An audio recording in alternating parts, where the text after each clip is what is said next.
Is it a good morning? The moon is 8 degrees Capricorn at present, and these symbols you will see. I want to show you how easy this is, alright? So when you are looking at a chart like this,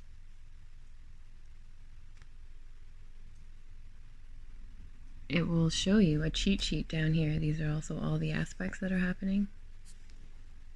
Up here, you can see them as well. So when any two things are 90 degrees apart, they're in a square. The square will show this red line. So this is the chart of right now. This is where stuff is in the sky right now. The sun is just about to rise. First Mercury's going to rise, then the sun, then Venus right after it. And then the moon will rise about 7 hours later, somewhere around there. So everything's ticking along on this chart of now.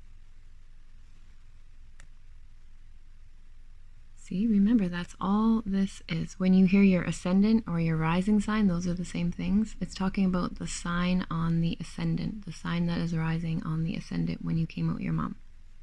So if a baby was born right now, right here in this town, or I don't even set this chart for my town, it's the closest town to me. So you set it for your town, because I live in the boonies. And it doesn't even show on astro.com. So sometimes that will happen. If you live far away from any town that's inputted, and you don't know how to do charts yourself, then you will be using software and they'll do the chart for you. So just pick the closest little town, because that's what they're basing it on, is just a tiny, it'll be like a degree off or not even, depending on how close you are, all right? So don't worry about that too much. Anyway, yep, that's what this is. It's a chart of right now. Everything is ticking. The luminaries, the signs on the outside, you could see it as, is ticking along like this. So every 4 minutes, this changes by 1 degree. So a baby born right now would have 1 degree Scorpio rising, Mercury 3 degrees Scorpio. Well, it's almost 3. Sun 7 Scorpio, Venus 10 Scorpio. In 8 more minutes, this baby being born will have 3 degrees of Scorpio rising, and then Mercury right on the ascendant. And then these lines are showing you how the luminaries are getting along. And they have cheat sheets like this. And it's not as hard as it seems once you know all the glyphs. So it's telling us right now the sun is conjunct with Venus. The sun is right beside Venus. Mars is square Jupiter. So when you look at somebody's chart from a different site, you know, it will have similar thing. Here we have this. Although on astro.com, I like it better because they show you the degrees. So I don't know if you can see that. Let me try to zoom in. That is very fuzzy on this old laptop screen. So what it's showing you here is the same thing, but it's saying 2 degrees of separation. So the sun is conjunct Venus by 2 degrees of an orb. That's a conjunction.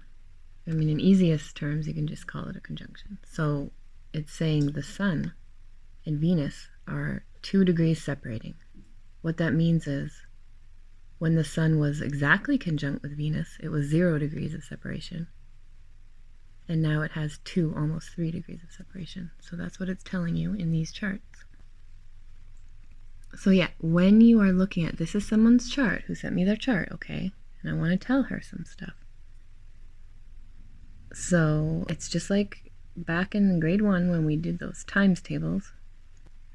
So when things have 0 degrees of separation between them, they're conjunct. When they have 30 degrees of separation, they're semi-sextile. When they have 45, semi-square. 60 is the sextile. See, the quintile, you're not going to hear very many people talking about it with people who are more intermediate or advanced, maybe because it's just like talking to the wall. They're not even going to really absorb it, really. So I just tend to stick to the major aspects, which are conjunction, sextile, square, trine, opposition.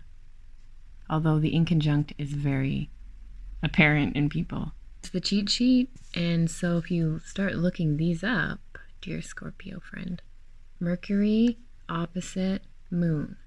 Okay, let's see how far that Mercury opposite moon is. Oh, the Mercury is Scorpio, 1 degree.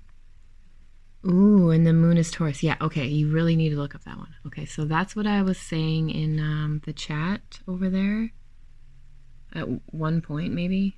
Or maybe I didn't say. I don't know, I talk a lot. I don't know, I talk a lot. It's kind of annoying sometimes, even annoys me. I sit and talk to myself. That's what I want you to look up. This one, next. So you said you were reading about Mercury in Scorpio. Look up Mercury opposite moon, and you will find many articles. I want to say, like, you might be so sensitive that even just walking by people on the street, you will be picking up on so many details of their personal life and how they're feeling at the moment, how they get along with other people, because you're such a strong noticing person, noticer, observer. You're such a strong observer and intuitive that I understand completely why the interaction from you will be more intense and detailed. And just think Mercury. When you think Mercury, think Gemini and Virgo, how they're so information based, and then your intuition at the same time. So it's a fucking stellar, in tune inner spiral that you have. That not a lot of people get that deep, and you will definitely notice it. This is right now, and look at all this Scorpio. So I think this woman is really going to be noticing how powerful she is and how powerful of an observer she is. And I hope that's empowering to her. And yeah, we have our own little space, these inner spiraling signs. We might come out sometimes, but we are the signs that rule these inner spirals. Scorpio, Pisces, Cancer, even Capricorn, even the earth signs. The earth signs, Virgo, Taurus, Capricorn, they're all inner. So their intuition, you know, earth absorbs water. Earth absorbs water around it. And that's the emotion. And water is the emotion. So yeah, earth and water. And Scorpio right now, I really think more people are going to be noticing things overall, because Scorpio is one of the great observers.